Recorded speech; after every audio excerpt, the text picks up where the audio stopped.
Welcome to Closer Look. I'm Chris Foster. Today, we are going to learn about just 4 of the many different cogs that make up Parkland. Whether it is a program, event, or department, they all play a vital role in the success of the college.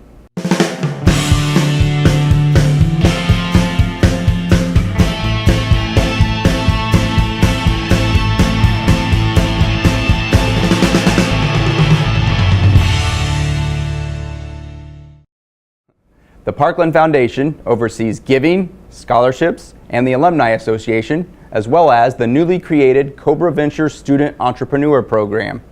The first piece we are going to look at touches on just some of the areas that benefit from the efforts of the Foundation.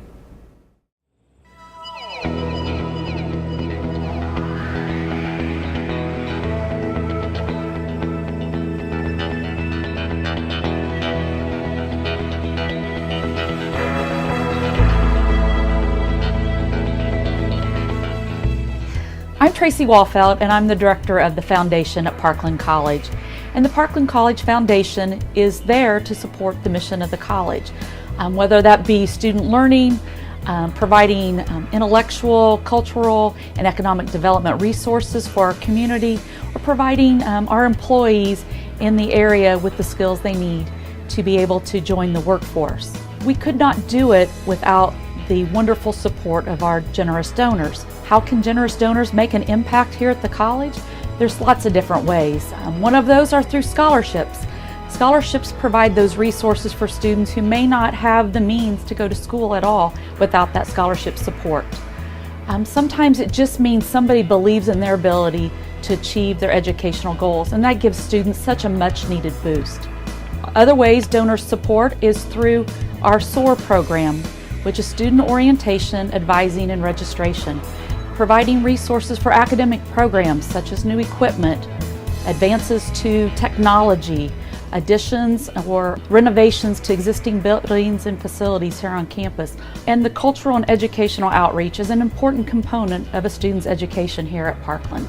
We have our planetarium, our Gertz Gallery, and the Harold and Jean Miner Theater.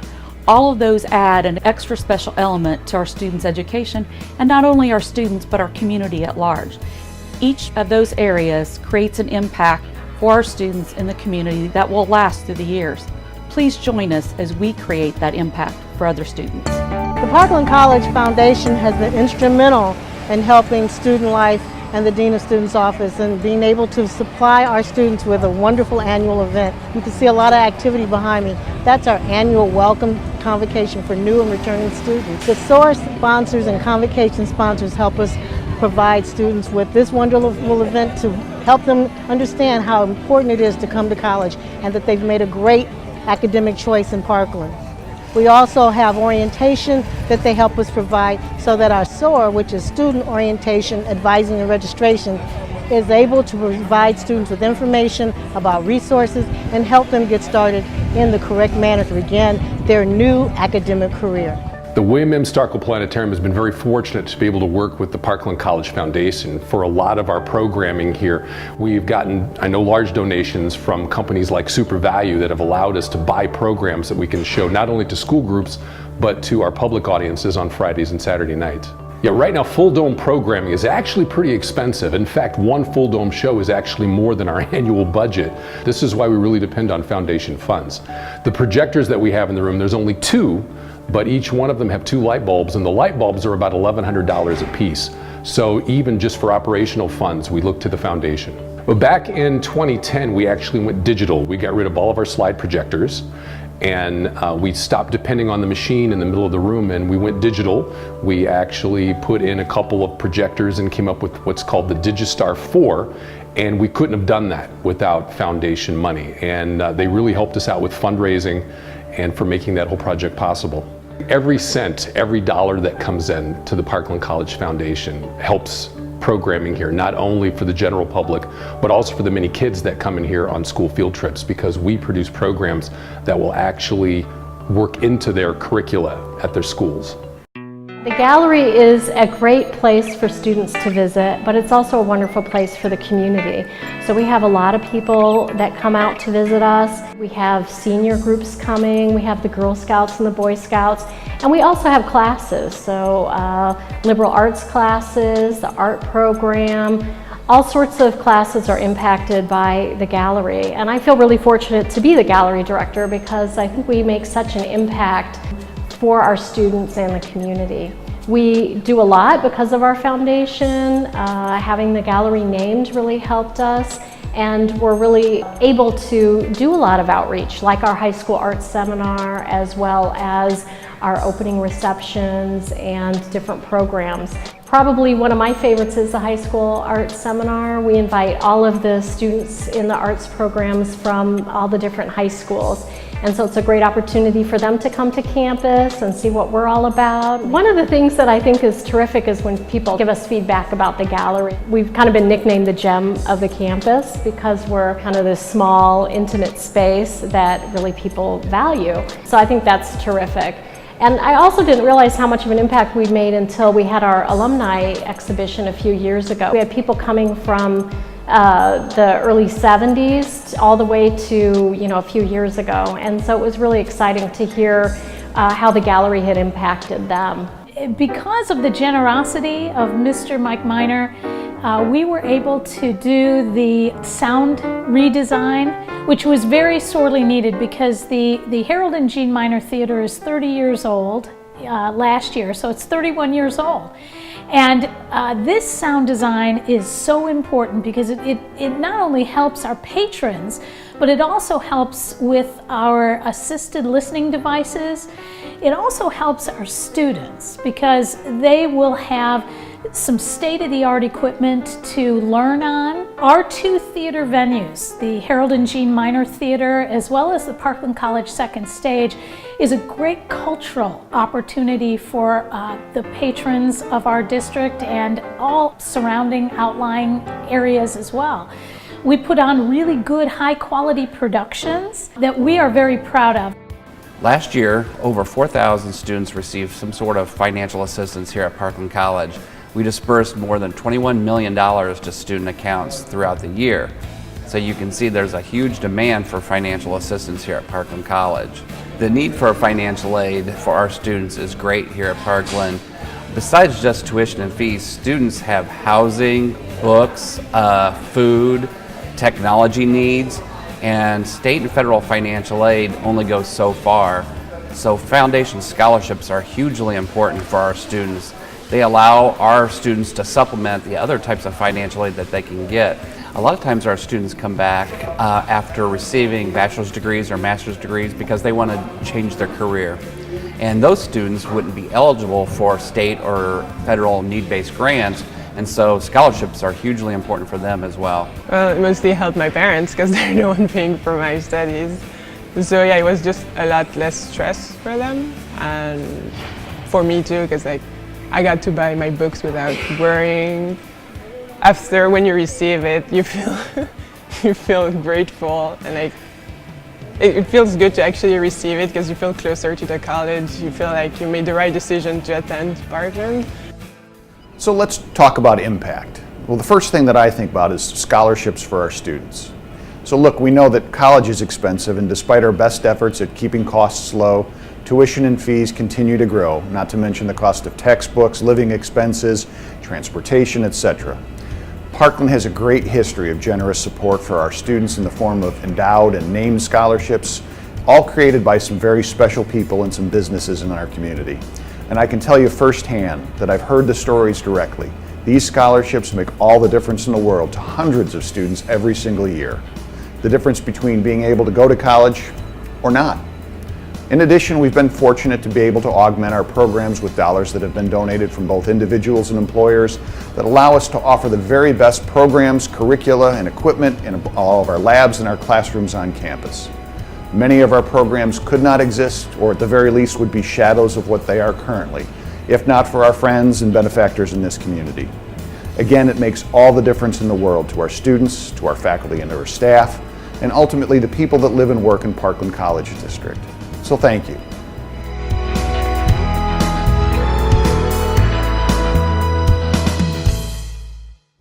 Parkland College offers a variety of degrees and majors for its students, but one you may not be aware of is the Fire Service Technology Program. We sat down with some of our current students to talk about how Parkland's helping them get an early jump start on their career.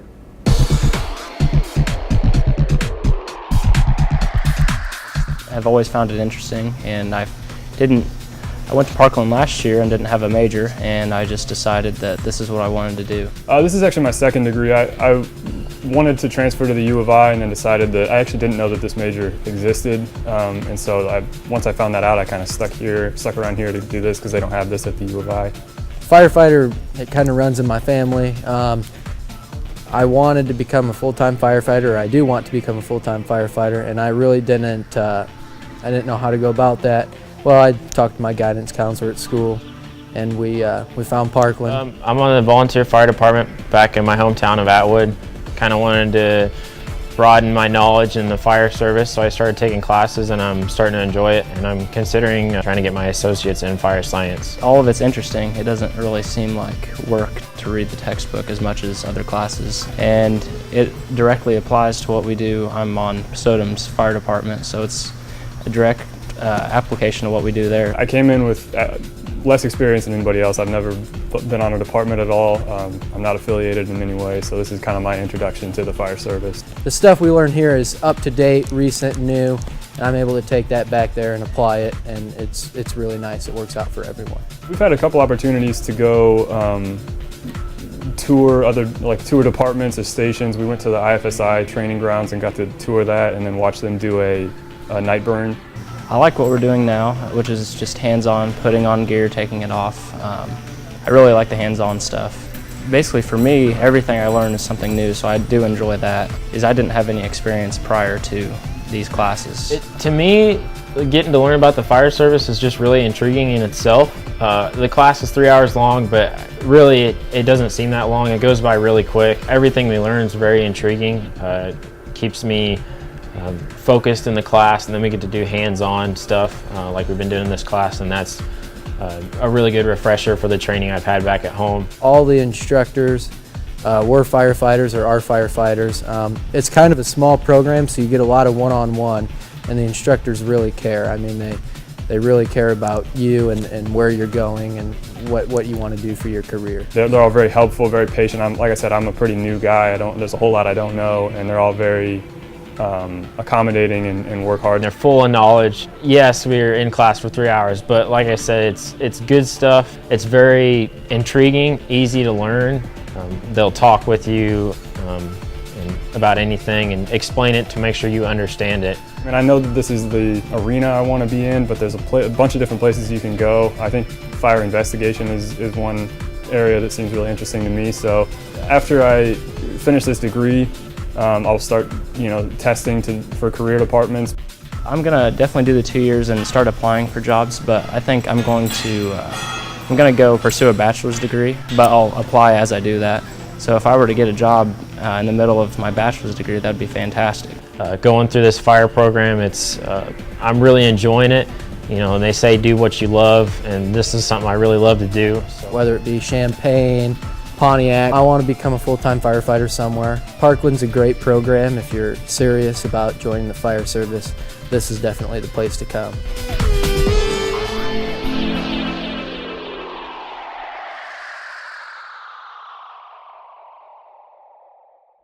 Parkland College is not just for students of college age, it can also be for high schoolers who are looking to get an early start on college.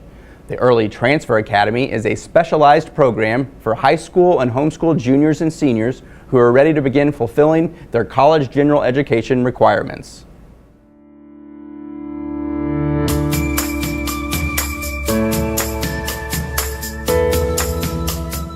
Having an easier way to get credits towards my degree that I'm wanting to get while also being able to work with my high school and my schedule. Getting done with my college classes early, getting kind of like a head start. I wasn't the primary motivator for me going into ETA. That was my mother, so I didn't really know what to expect. I was really excited about getting my college credit done as soon as possible. Really just want to get on with my career.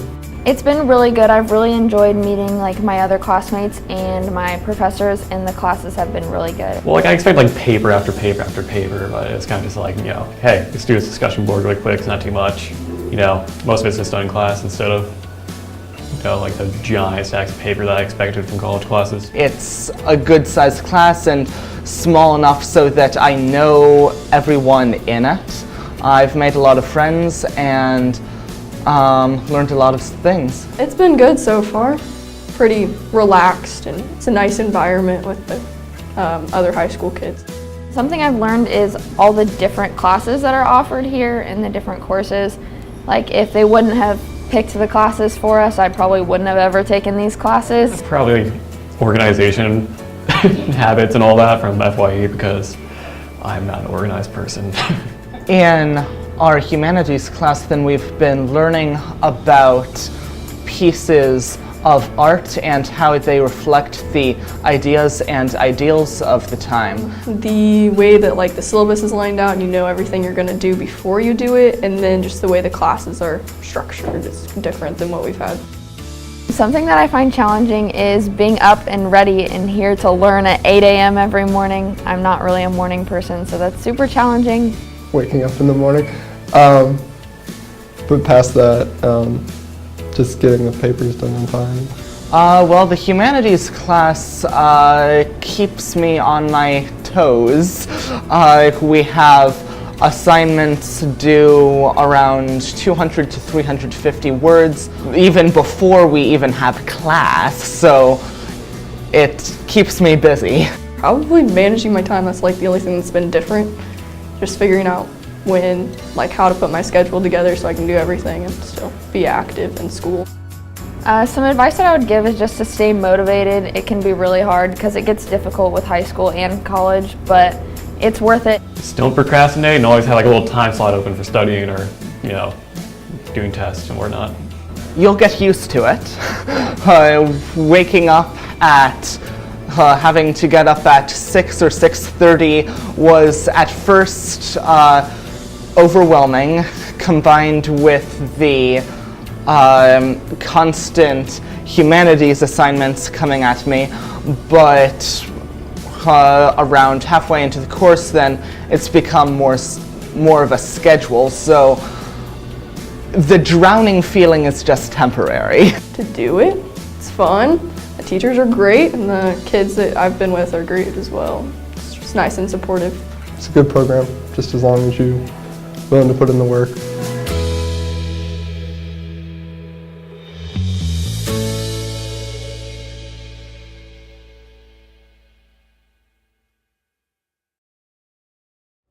Our final segment focuses on the VDale Cozad Entrepreneur of the Year Award.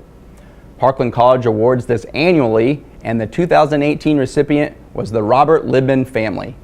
The Libman family has a long and interesting history, and we were able to sit down with the family and some of their employees to talk about their journey. Now this might sound somewhat strange, but I could walk in this plant and I could tell, but with being here for so many years, if everything is going okay. You feel it in your bones, you can hear it in your ears, and it's nothing to do with money. It's all about building something. It's all about creating the quality product. It's all about going in the stores and seeing your name from one end of the coast to the other, and that's what all makes it fun.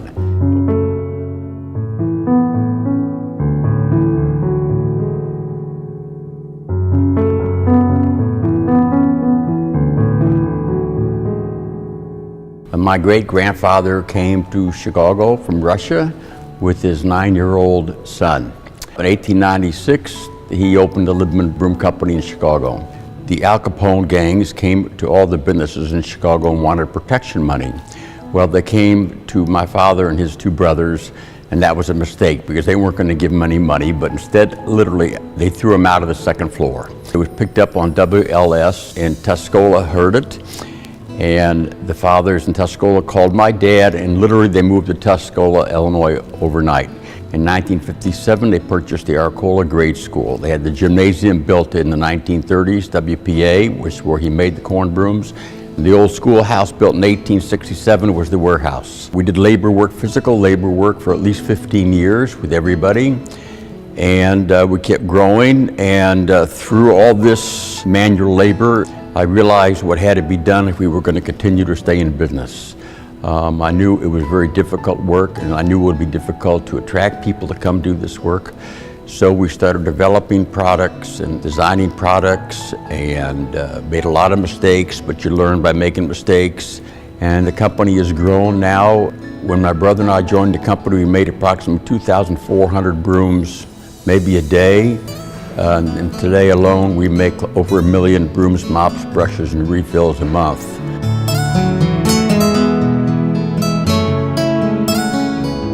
I'm a part of something that's really big.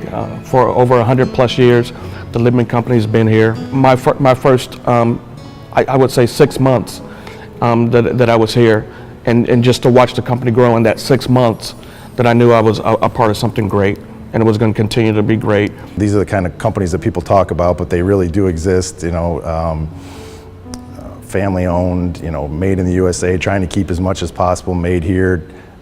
Continuing to automate and invest in, you know, people, plant, and equipment. What impressed me about Libman is their commitment to the area and to their business, just the amount of money that they put back into the business. All of our machines are newer machines. Our facilities are state-of-the-art. You know, we do a lot of automation that our competitors don't do. I like that it's a family-owned business, and it's not just family-owned. The family is extremely active in the business. You know the family, you talk to the family every day, and so it's not just a family-owned business that somebody's running it from, you know, hundreds of miles away or from their home or not included in the business, but they're here day in and day out, actively engaged in the business. I'm a third-generation worker. My grandfather and my father worked for Libman, and I joined the company when I was very young. Libman's taken care of the people for a long time. They're very good to their employees, and it's a great place to work. I interviewed with the plant manager, Doyle Shute, and Doyle liked me, so he wanted me to talk to Robert. And that meeting was going to be at 6 o'clock on a Saturday morning. I showed up, and it took all of about 15 minutes, and next thing I know, Robert says, talk to these people, and you'll start 2nd of January. Guy was totally involved with the company. He was totally down to earth, just normal, you know, regular guy. I mean, Robert is a hands-on individual. He loves to be on the production floor, and he expects excellence of himself and of the entire organization. The people here are committed. They have a lot of energy, they're motivated. It's a family-owned organization. There are a lot of families working here, from different families that grew up with Robert. It's almost like families working for a big family. When Andrew was the first one who was born, I remember as if it was yesterday. Now he's close to 50 years old now. And after he was born, I said to myself, well, maybe someday he'll want to come work with me. Well, 50 years later, brings it up till today, I actually work for all of them. And so that alone tells you how I feel. He and his kids are very smart. They dominate the industry today, and they started when we were back in the 50s, 60s, and 70s. They were maybe 10th out of the leading companies, and now there's no question that he's the #1 company. They do things right. They very ethical, and they work extremely hard. The thing that sticks out the most is the smell, actually. The smell of the broom corn. You walk in the factory and there's that distinct smell that you really never forget. You know, when you come in and people are working very hard. My dad, Robert, is really, in my mind, been the heart behind it, you know, the passion behind it. He's been doing this since he was a little kid. He's always been, had a passion for the factory, you know, a passion for manufacturing. I think that's really what he enjoys. You know, he's an old timer, I would say. He just 110%, you know, has committed his life to his work and family and being here every day, day in and day out. Sandra has supported Robert 100%. You know, when he comes home, she listens to him day in and day out about the business, and I think she definitely was a very important factor in Robert's success in the business. You know, Sandra's very smart and able to, you know, understand and be very business savvy, which was really important, I think, in their relationship and in the growth of the company as well. Robert's work ethic and his entrepreneurial spirit, which he's just got the right model, the right principles, and I think more people ought to be copying what he's doing, and hopefully they will, because it's a solid program. There's certainly a business model for somebody to follow that is sustainable. The goal was always to increase the distribution of our products, so get them into more retail stores. As we got more distribution and more products, we invested more in national advertising and marketing and building of the brand. And a lot of that filtered down into the operations here, where the factory has expanded tremendously over the years. I think as a whole, our company and our family has a lot to be proud of, and we've all committed a lot of time and effort to make this company very successful. And it definitely was not easy, and that's one thing along the way that I think, you know, as I get older, that I appreciate all of that effort and that time, because you see the results. I think Libman is a special place, specifically because of the culture that we have here. I think that we try to instill a culture where everybody is treated equally, with respect from everybody that's, you know, cleaning in the factory to all the way up to the president of the company. I think the end result is really what we are as a company. This is where I belong. This was my baby. This is, we started from nothing. This is what I love to do. I can go to Florida at the end of the third day. I don't know what to do with myself. So, and I have a fantastic wife, a great partner, and a great friend, and she understands that, you know, and which is very important. And no, I think I would be very sad if I couldn't come to work. I'd be extremely a sad guy if I can't come here, and I plan to come every day as long as I am healthy.